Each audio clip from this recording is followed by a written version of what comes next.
আমাকে একজন ছাত্র জিজ্ঞেস করছে যে যে এখানে এই দেখেন ইউজ দিছি, এটা যে ইউজ ফল হবে এটা কিভাবে বুঝবো? আমাকে একজন শিক্ষার্থী আমাকে জিজ্ঞেস করছে।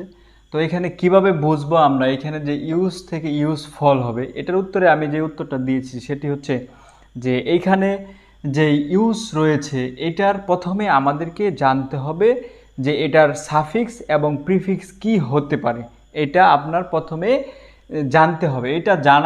এটা জানলেই শুধু আপনি যে পারবেন এরকম না, এটা জানার পরে আপনাকে অবশ্যই যেই বাক্যের মধ্যে এই যে ওয়ার্ডটিকে আন্ডারলাইন করা হবে ওই বাক্যের অর্থটা আপনাকে সুন্দরভাবে বুঝতে হবে। এখানে বলছে যে trees are use to many ways, এটার উত্তর কি হবে?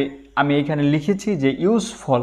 এটা লিখার পরে আমাকে একজন শিক্ষার্থী জিজ্ঞেস করেছে যে এখানে যে ইউজ থেকে ইউজফল হয়েছে এটা আমরা কিভাবে বুঝবো যে এখানে পরে যোগ হবে না আগে যোগ হবে, ইউজফল হবে, সাফিক্স হবে না প্রিফিক্স হবে, ইউজ হবে না ধরেন এখানে ইউজের সাথে আনইউজ হতে পারে, তাহলে এখানে আনইউজ হবে না ইউজফল হবে, আগে যুগ হবে না পরের যুগ হবে, এটা আমরা কিভাবে বুঝবো? এটা বোঝার যেই কয়েকটি নিয়ম রয়েছে আমি আপনাদেরকে বলছি যে এইখানে প্রথমে এটার সাফিক্স প্রিফিক্স কি হতে পারে, আনইউজ হতে পারে, ইউজফল হতে পারে, এটা আমাদের জানা থাকতে হবে। এবং এখানে যেই ইউজ থেকে ইউজফল হতে পারে এই ইউজফল এর অর্থটা আমাদের জানা থাকতে হবে এবং এখানে যেই ওয়ার্ডটি দেওয়া আছে এই ওয়ার্ডটির অর্থ আমাদেরকে জানতে হবে। পাশাপাশি এই বাক্যের অর্থটা আমাদের জানা থাকলে খুবই ভালো হবে। দেখেন এখানে প্রথমে এখানে ইউজফল হবে, এখানে কিভাবে দেখেন যে এখানে প্রথমে ইউজ থেকে ইউজ ফল হয় এটা জানার পরে আপনাকে অর্থটা জানতে হবে। এখানে trees are use to many ways, এখানে অর্থটা কি দাঁড়ায় যে গাছগুলো বা গাছ, হ্যাঁ, ইউজ অর্থ ব্যবহার করা, গাছ ব্যবহার করা টু ম্যান মানুষের জন্য বিভিন্ন উপায়ে কি বিভিন্ন উপায়ে মানুষ গাছ ব্যবহার করে, এটা কিন্তু অর্থ মিলে না। এখানে অর্থটা কি হয়, ট্রিজ আর ইউজ মানে গাছ ব্যবহার করা, এটা কিন্তু অর্থ এই বাক্যের সাথে মিলে না। এখানে কি অর্থ দিলে বাক্যের সাথে মিলবে সেটা আমরা দৈনন্দিন জীবনে বলে থাকি যে গাছ আমাদেরকে বিভিন্ন উপায়ে গাছ আমাদেরকে কি করে, উপকার করে, বা গাছ বিভিন্ন উপায়ে কি আমাদের জন্য উপকারী, এটা হচ্ছে এখানে মিলবে। এই উপকারী উপকার কথাটার ইংরেজি ওয়ার্ড আমাদেরকে এইখানে বসাতে হবে। এইখানে ইউজ হচ্ছে ব্যবহার করা, এই ব্যবহার করার ইউজ এর উপকারী বা দরকারি, এটার ইংরেজি কি হবে, ইউজফল অর্থ দরকারি বা উপকারী। তাহলে এখানে দেখেন বাক্যটার সাথে সামঞ্জস্য হয়, অর্থ মিলে যে গাছ মানুষের জন্য বিভিন্ন উপায়ে কি উপকারী বা দরকারি। আর যদি এখানে ইউজ দেওয়া হয় তাহলে অর্থটা কি দাঁড়ায় যে গাছ বিভিন্ন উপায়ে মানুষের জন্য ব্যবহার করা, এটা অর্থ মিলে না। অর্থটা কি দাঁড়ায় যে গাছ বিভিন্ন উপায়ে মানুষের জন্য কি ব্যবহার করা। এই ইউজ যদি থাকে তাহলে বাক্যটার অর্থ এরকম দাঁড়ায়, বাক্যের অর্থ কিন্তু মিলে না।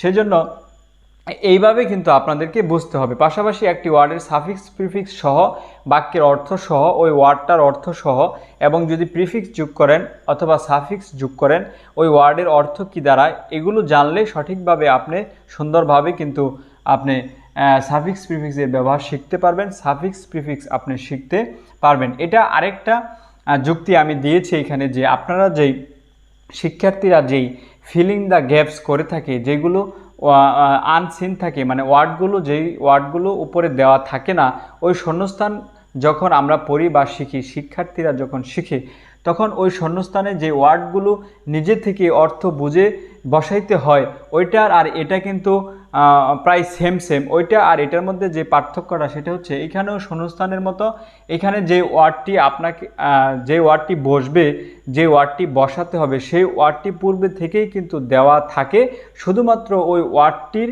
সাথে আগে এবং পরে কয়েকটি লেটার একের অধিক কয়েকটা লেটার যোগ করলেই কিন্তু হয়ে যায়। তার মানে এই শূন্যস্থানে যেই ওয়ার্ডটা বসবে সেই ওয়ার্ডটা কিন্তু আগে থেকেই দেওয়া থাকে, শুধুমাত্র অর্থটা বুঝে ওই ওয়ার্ডের সাথে দুই একটা লেটার যোগ করলেই কিন্তু সাফিক্স প্রিফিক্স হয়ে যায়। আশা করি আপনারা সাফিক্স প্রিফিক্স সম্পর্কে আপনাদের মনে যত প্রশ্ন ছিল আপনারা বুঝতে পেরেছেন। একইভাবে দেখেন এখানে যে ইট ইজ ইহা সম্ভব টু বিল্ড নির্মাণ করতে our homes furniture etcetera without trees. এখানে অর্থটা কি হয়েছে যে এই গাছপালা গাছ ছাড়া সম্ভব আমাদের বাড়িঘর ফার্নিচার নির্মাণ করা সম্ভব গাছপালা ছাড়া। এই পসিবলের মাধ্যমে এই অর্থ দাঁড়ায়। তাহলে কি আপনারাই বলেন যে গাছপালা ছাড়া কি এই বাড়িঘর বা আসবাবপত্র ফার্নিচার এগুলো তৈরি করা কি আমাদের পক্ষে সম্ভব না। তাহলে এই বাক্যের সাথে এই পসিবল ওয়ার্ডটি দেওয়ার ফলে বাক্যের সাথে অর্থ কিন্তু মিল নেই।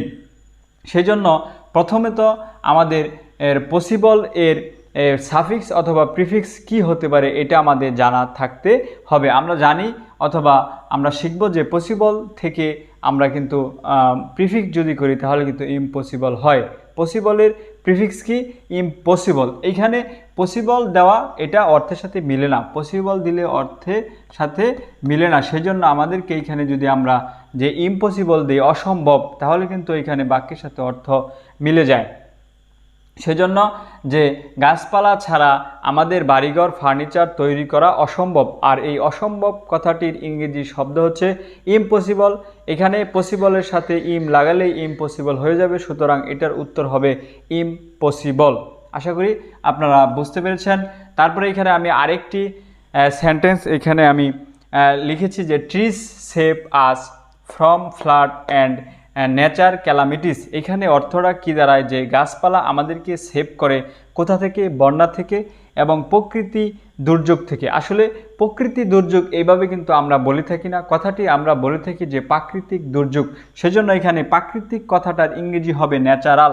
মানে এখানে নেচার দেওয়া আছে, এটার সাথে একটু এদিক সেদিক কাটছাট করে কিন্তু পরিবর্তন করে আর এর পরে এল দিলেই কিন্তু ন্যাচারাল হয়ে যায়। তাহলে অর্থের সাথে মিলে যে গাছপালা আমাদেরকে সেভ করে বন্যা থেকে এবং প্রাকৃতিক দুর্যোগ থেকে। সেই জন্য আমাদের এই সাফিক্স প্রিফিক্স শেখার জন্য পারার জন্য কি করতে হবে, এখানে যে নেচার এর সাফিক্স কি প্রিফিক্স কি এটা জানা থাকতে হবে। এবং সাফিক্স নেচার থেকে যখন ন্যাচারাল হবে সাফিক্স হয় তখন সাফিক্সের অর্থটা কি দাঁড়ায় এবং প্রথমে যখন মূল ওয়ার্ডটা থাকে নেচারের অর্থটা কি এবং এই বাক্যের সাথে এই নেচার দেওয়ার ফলে বাক্যের সাথে অর্থের কি মিল হয়েছে কি না এগুলো যদি আমরা বুঝি ভালো করে তাহলে কিন্তু আমরা অবশ্যই সাফিক্স প্রিফিক্সের আনসার দিতে পারবো। যেহেতু শিক্ষার্থী ভাইয়েরা যেহেতু এসএসসি এবং ইন্টারের ছাত্ররা সম্পূর্ণভাবে এই বাক্যগুলোর অর্থ বুঝতে পারে না, সেহেতু আপনাদের যাতে আপনারা ধরেন 10টা যদি সাফিক্স প্রিফিক্স থাকে এতে যদি 5-6টাও উত্তর করার জন্য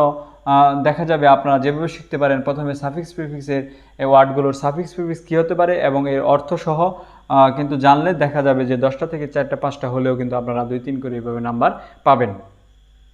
আশা করি আপনারা বুঝতে পেরেছেন। দেখা হবে অন্য কোনো ভিডিওতে। ভালো থাকবে সবাই। আজকে এই পর্যন্তই। আর এই ভিডিওটি যদি আপনাদের কাছে ভালো লাগে থাকে তাহলে অবশ্যই একটি লাইক এবং সাবস্ক্রাইব করে দিবেন এবং এই মেসেজটি সকল শিক্ষার্থী ভাইদের কাছে পৌঁছে দেওয়ার জন্য বেশি বেশি শেয়ার করবেন। ইউটিউব থেকে ফেসবুকে শেয়ার করার অনুরোধ করছি আপনাদেরকে। আল্লাহ হাফেজ।